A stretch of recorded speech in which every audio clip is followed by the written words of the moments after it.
My name is Hettie Judah. I am a curator and writer, and I am based in London. And I am the curator of Acts of Creation, the exhibition currently installed at Visual.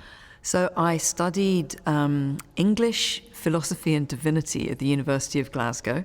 And I was really lucky. I was at Glasgow at this very fruitful time for the arts. It had recently been the European capital of culture. And I very quickly got involved in the art scene in the city.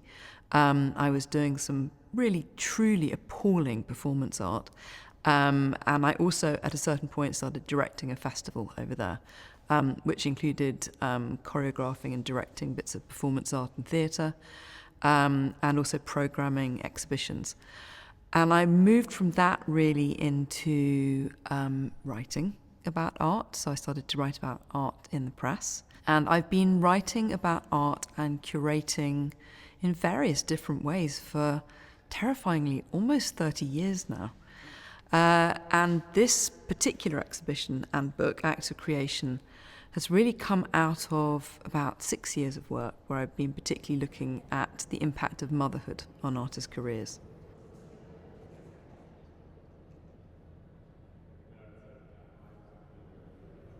I was covering a lot of the recent interest there has been regarding representation, particularly the representation of women in the art world.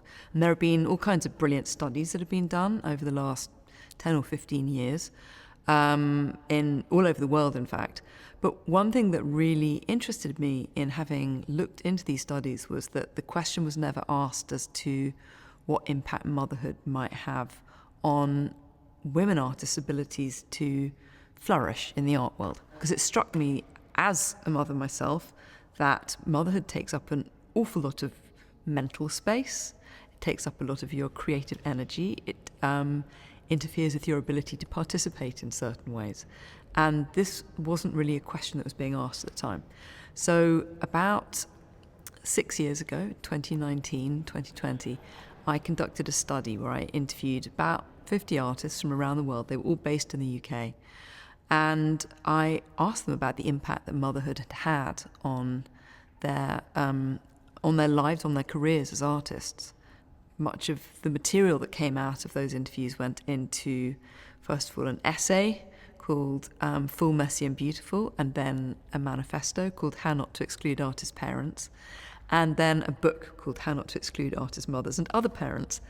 But I felt that in all of this rather kind of not specifically academic, but more studious kind of writing, I hadn't really addressed some of the central issues that seemed to come up quite a bit in the interviews. One was that artists were receiving this idea that as an artist you couldn't be a mother and you couldn't be taken seriously if you were a mother, because to be an artist meant that you were fully committed to the role of being an artist, and that you were somehow unconventional and you didn't participate in such bourgeois conventions as motherhood and having a domestic life.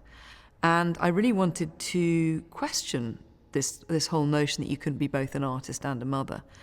And the other received truth that many of the artists that I interviewed had really grown up with was that motherhood as a subject for art was somehow completely forbidden, that it wasn't a respectable or interesting or even a particularly legitimate subject for good, great or interesting art. So it seemed to me important to propose motherhood as a subject that actually was tremendously important, that could be tremendously interesting, and that was worth celebrating as a subject for art.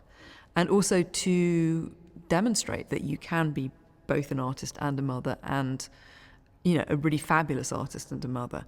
So this exhibition was really conceived as a way to put paid to both these received truths.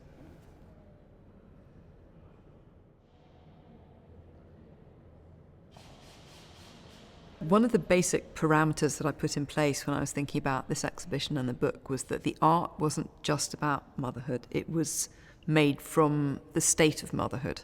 So this was, in a way, a kind of like a way I could ring fence works that I wanted to include in the show. So it's about motherhood as both a state and a subject.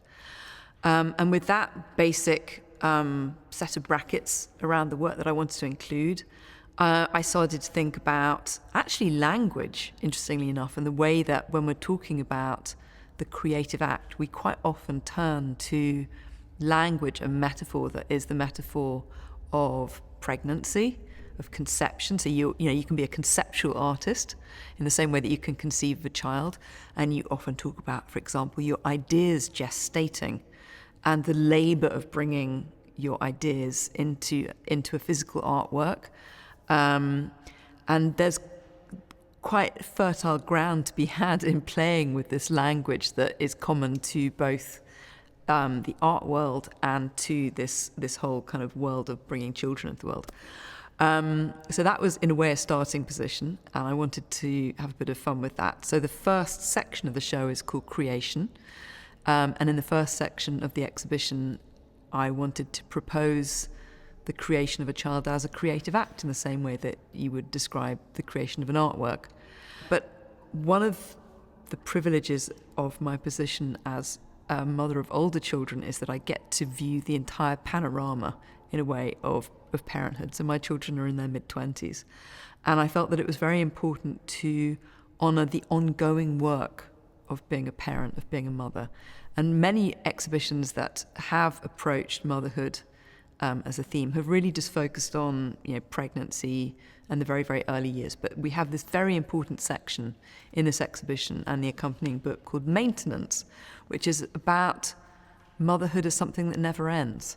And whether that's just the day-to-day labour of making sure that your children remain alive in the world on a very basic level, feeding them, clothing them, dealing with all the day-to-day, and also the additional labour that comes with having children that have health issues or complex needs, and dealing with children perhaps in a more challenging environment as well. So the second section in the exhibition is called Maintenance, and that title was inspired by a wonderful work that really was very important for thinking about this exhibition.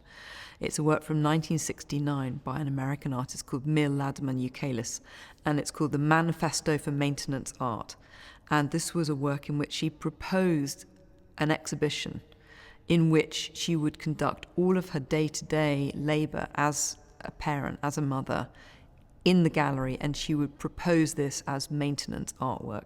And that would include cleaning the floors, doing her housework, looking after her children.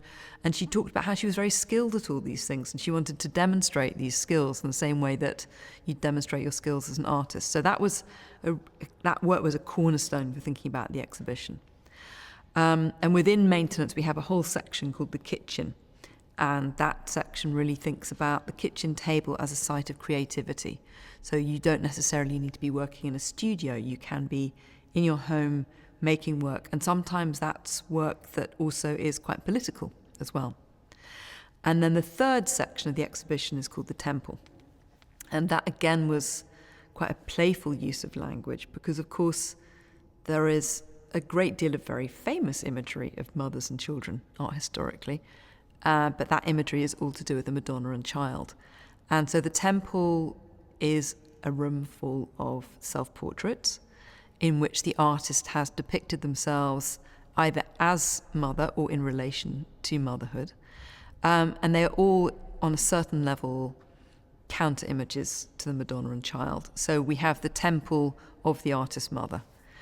And then the fourth and final section of the exhibition is called Loss, because I also wanted to honour perhaps the more invisible aspects of motherhood, and that might be motherhood that didn't happen, or motherhood that involved a bereavement, and also loss in relation to motherhood in other ways. So that can also be the loss of reproductive rights, for example.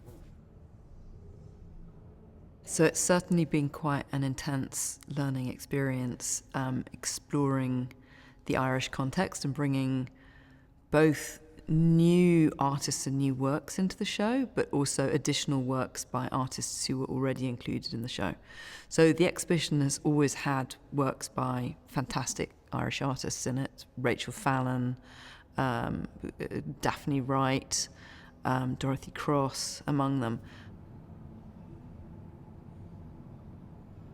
So it's been particularly important to look back to an earlier generation of Irish artists, particularly those artists who were involved in the feminist movement. So I spent a while going through the archives of the Women Artists Action Group, and it's been really interesting tracking works down by some of those artists that were made a few decades ago.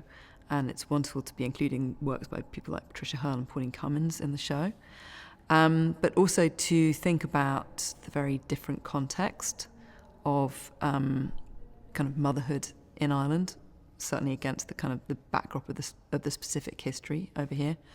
But also to think about very recent bits of history, including the artist campaign to repeal the Eighth Amendment, which actually was always part of the exhibition, and that it's very much discussed in the book.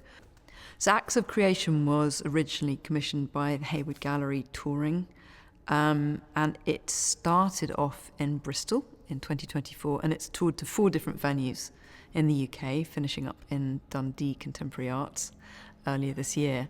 And it's really wonderful to be able to bring it to Ireland, but to transform it and to bring additional works in by Irish artists and also from Irish collections. I love the idea of the exhibition travelling, but that the works can change along the way, because of course motherhood is a great universal theme. So I really felt that it could be an exhibition that could tour and transform as it went as well. So it's wonderful to see it doing that here. I think my key piece of advice to anybody thinking about becoming an artist is to never imagine that you're in competition with other artists, but always to think about working together with other artists. Because when I see really strong communities of artists collaborating, putting exhibitions on together, supporting one another, that tends to be when I see people flourishing and also enjoying their work. I think a lot of the metrics for measuring what we think of as artistic success can be kind of challenging and fleeting, and it's been really lovely in this exhibition to be able to celebrate artist collectives as part of what's represented in the exhibition.